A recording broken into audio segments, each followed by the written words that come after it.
यो ब्रह्माणं विदधाति पूर्वं यो वै वेदांश प्रणोति तस्मै तमहदेवमात्मबुद्धिप्रकाशं मुमुक्षु वै शरणमहं प्रपद्ये।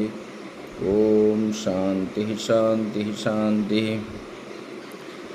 शङ्करं शङ्कराचार्यं केशवं बादरायणं सूत्रभाष्यकृतौ वन्दे भगवन्तौ पुनः पुनः। ईश्वरो गुरुरात्मेति मूर्तिभेदविभागिने व्योमवद्व्याप्तदेहाय दक्षिणामूर्तये नमः। वसुदेवसुतं देवं कंसचाणूरमर्दनं देवकी परमानन्दं कृष्णं वन्दे जगद्गुरुं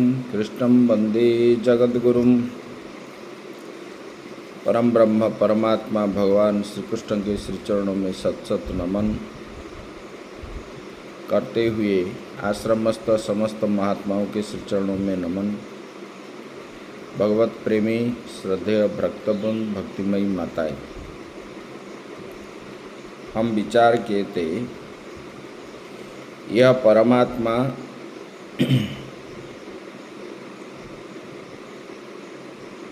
अनादि एवं निर्गुण होने से यो अव्यय है, अनादि है और निर्गुण है, इसलिए उसको अव्यय कहा गया। बोले कि हे कौन्तेय, यह शरीर में रहता हुआ भी न करता है न कर्म फल से लिप्त होता है, लिप्त ही होते हैं, ये बताया गया। आत्मा शरीर में रहने पर वो ना सुख दुख को उसमें लिप्त होता है, ऐसे बता दी। बोले कि वो अनादि है, क्योंकि वो निरवयव होने के कारण वो ना घटता है ना बढ़ता है। तो निर्गुण होने के कारण वो अव्यय है। यहाँ पर बता दिए और बताए कि वो कुछ करता नहीं है, ना उसके फल से भी लिप्त है, ये बताए।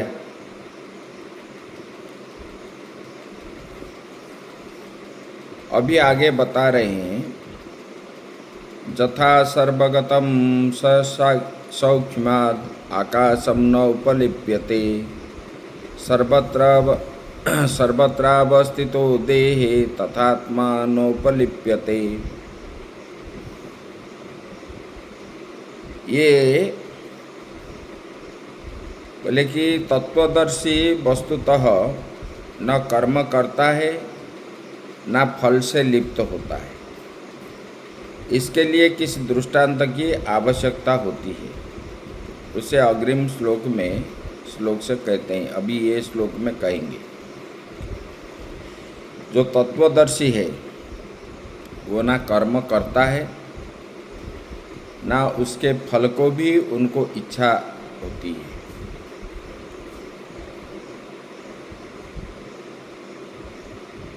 यहाँ बता रहे हैं, बोले कि कैसे, बोले कि जैसे आकाश का जल तज्जनित पंख आदि के साथ कोई संबंध नहीं रहता। आकाश के जल और तज्जनित जो पंख आदि है उसके साथ कोई संबंध नहीं रहता। वैसे ही अप्रतिहत स्वभाव होने के कारण यह आत्मा देह एवं देह के धर्म से संबंध नहीं होता। एक परमात्मा सभी क्षेत्रों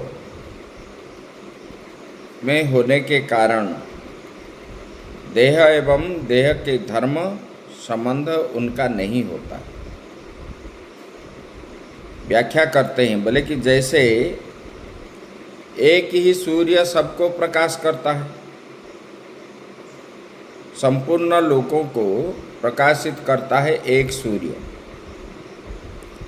वैसे ही एक ही क्षेत्रीय परमात्मा यहाँ परमात्मा को क्षेत्री कहा गया है। एक क्षेत्री परमात्मा सभी क्षेत्रों को प्रकाशित करता है। स्तंभ से लेकर के ब्रह्मा पर्यंत सब में आत्मा स्थित है। जैसे एक सूर्य चराचर जगत को प्रकाशित करता है, ऐसे आत्मा भी सबके अंदर होने के कारण वो भी प्रकाशित करता है। बोले कि संपूर्ण विश्व में रवि माने सूर्य, रवि बोलते हैं, सविता बोलते हैं, आदित्य भी कहते हैं। बोले कि जैसे संपूर्ण विश्व को प्रकाशित करता है, वह जैसे ये संपूर्ण लोकों को प्रकाशित करता है, वैसे ही महाभूत से लेकर के धृति पर्यंत, इंद्रिय समूह पर्यंत, ये संपूर्ण क्षेत्र को एक ही क्षेत्री प्रकाशित करता है।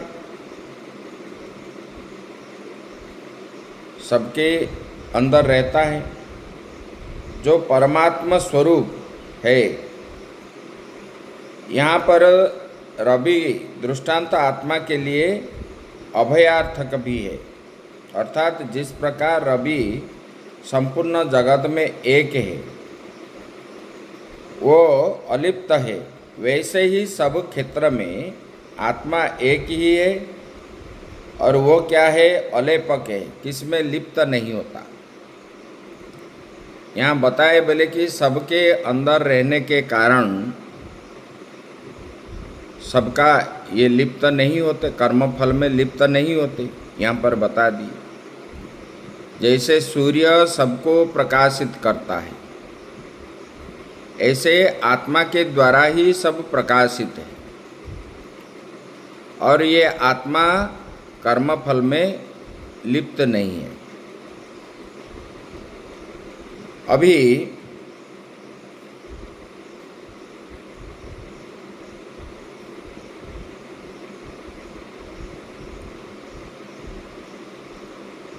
बता रहे हैं बोले कि इस संपूर्ण त्रयोदश अध्याय के अर्थ के उपसंहार के लिए फल के सहित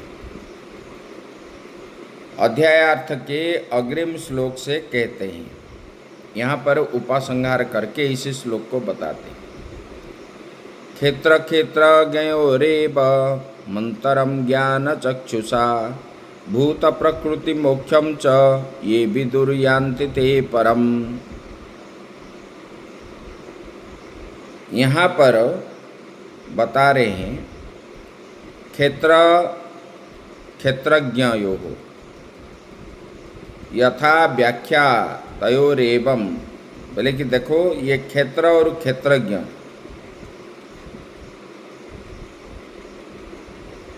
इसका अर्थ बता रहे हैं। इसी प्रकार क्षेत्र क्षेत्रज्ञयोरेवं अंतरम ज्ञान चक्षुषा,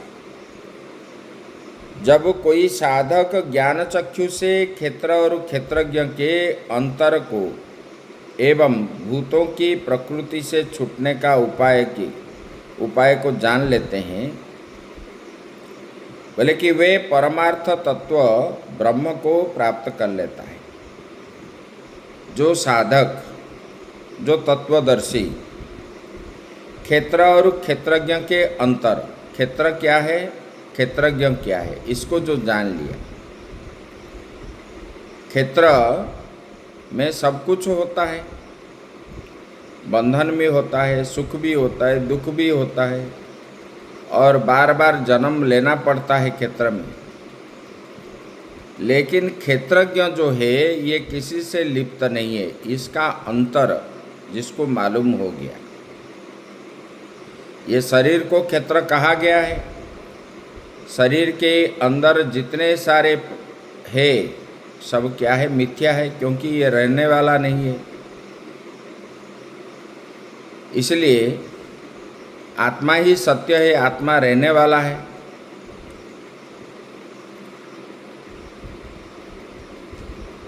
यहाँ पर इसको जो जान लिया, परमार्थ तत्व ब्रह्म को प्राप्त कर लेता है।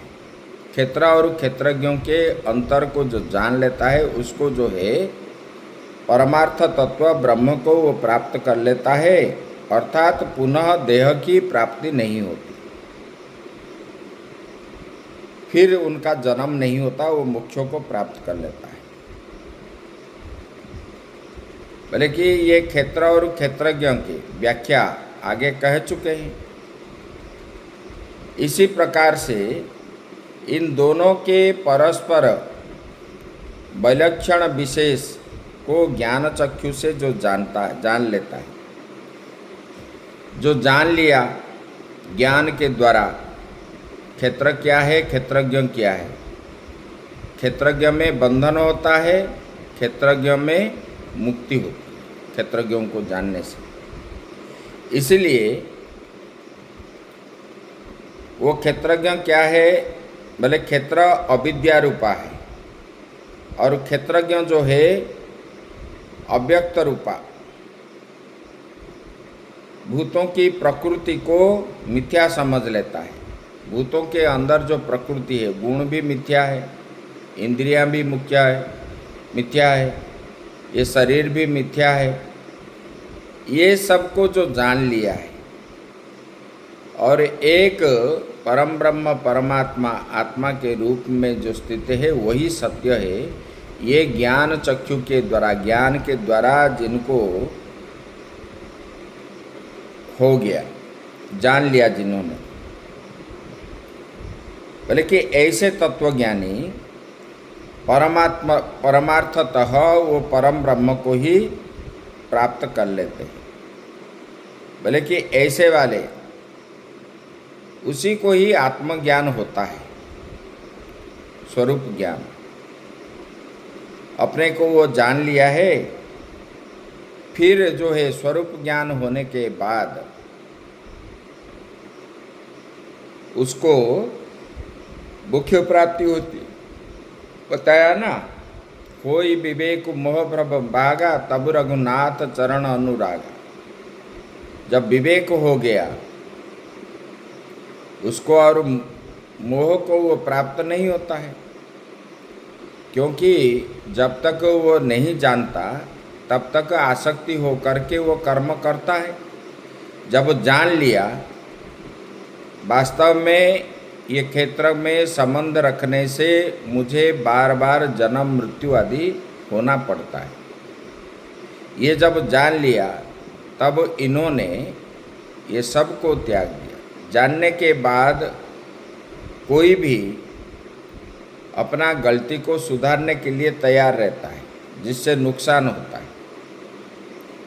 जैसे किसको डॉक्टर ने बता दिया कि मिठाई खाने से उनका मधुमेह वृद्धि हो जाएगी, तब जो है मीठा और मिठाई वो खाता ही नहीं, तब अपने बस में कर लेता है।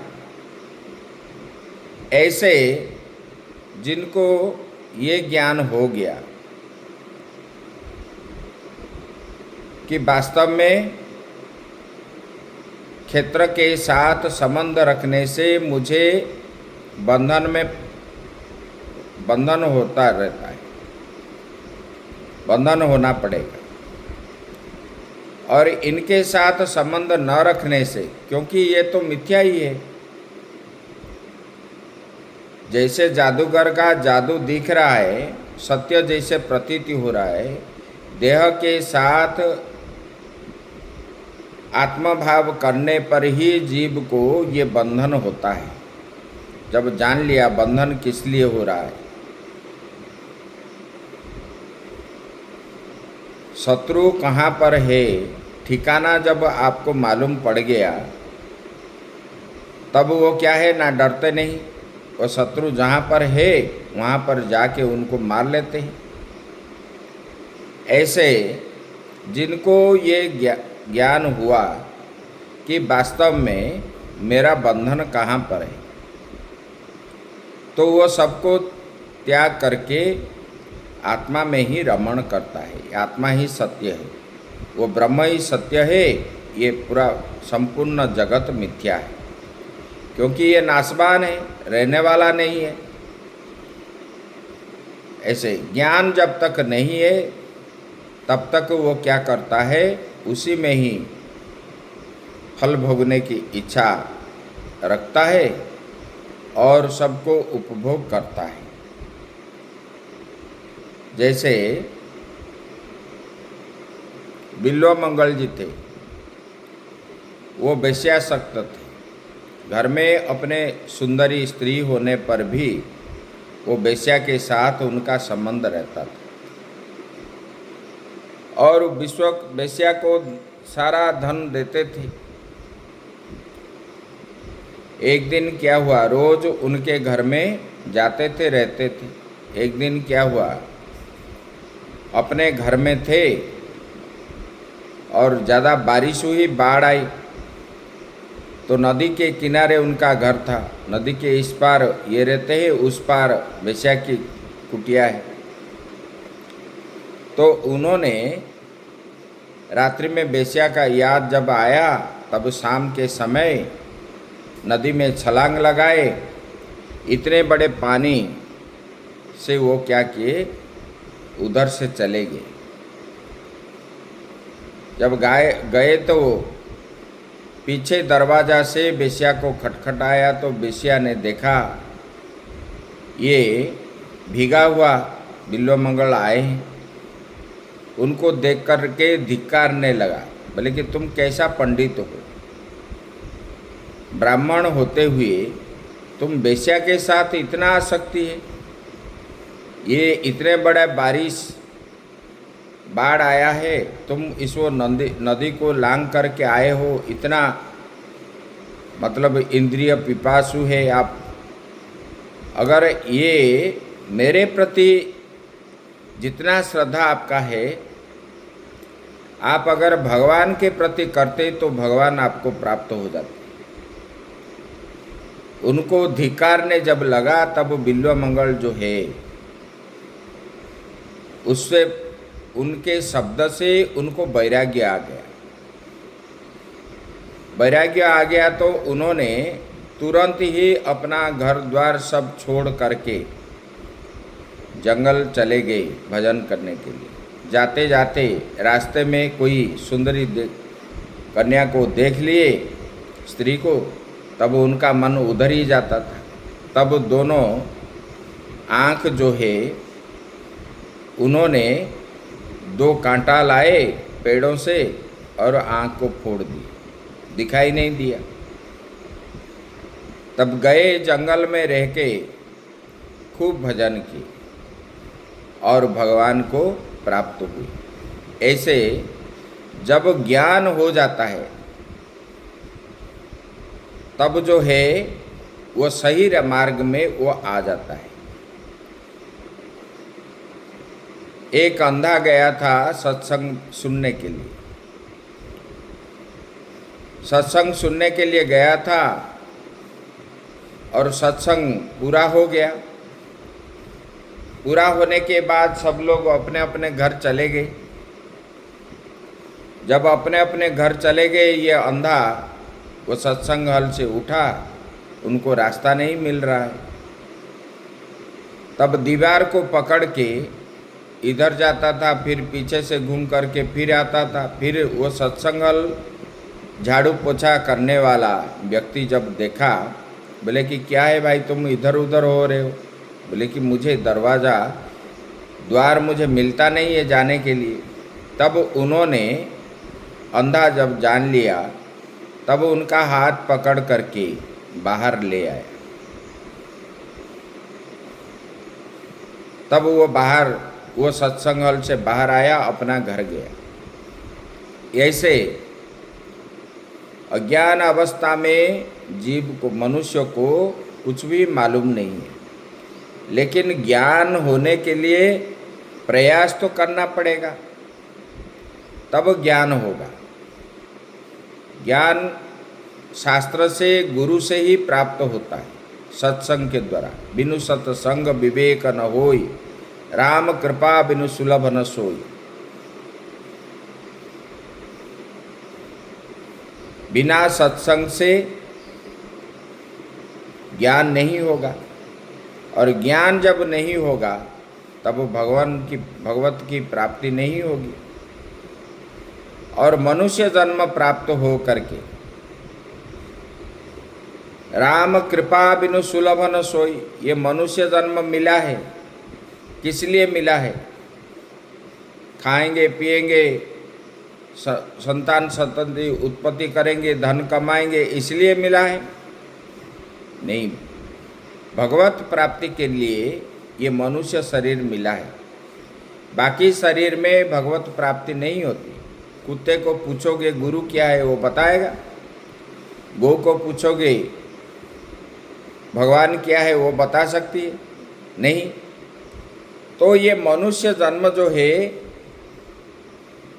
सबसे श्रेष्ठ जन्म है। इसी शरीर में ही जीव को मोक्ष की प्राप्ति होती है, क्योंकि ज्ञान होने के कारण। तब गुरु के आश्रय, जैसे अंधा को साफ सफाई करने वाला बाहर छोड़ दिया, इसी प्रकार गुरु जो होते हैं वो हाथ पकड़ करके ज्ञान प्राप्त कराते हैं। तो सही गुरु के पास जाना है, तब जो है आप जान पाओगे आप क्या है, परमात्मा क्या है। जब ये ज्ञान नहीं होगा,